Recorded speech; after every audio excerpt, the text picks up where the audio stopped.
Joseph Shabalala, the founder of South Africa's male a cappella group Ladysmith Black Mambazo, has died in hospital, aged 78. National broadcaster SABC said on Tuesday. It's a very, very, very big loss for South Africa as a whole because he was a legend. Shabalala founded the group in the small town of Ladysmith in the 1960s at the height of white minority apartheid rule.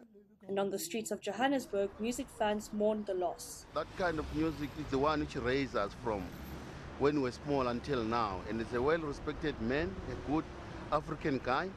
So I'm feeling very, very, very painful, my man. It's very sad for that guy. The Grammy Award-winning group provided backup harmonies to Paul Simon's 1986 Graceland before introducing their indigenous music to the world to widespread acclaim. You know, they made great music. They put Africa on the world map. You know, they used to go to Broadway and those sort of things. So it's a sad loss.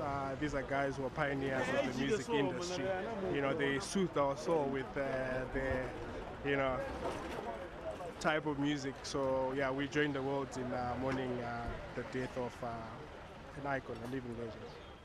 Band manager Xolani Majosi told SABC that Shabalala had been ill since December when he was hospitalized.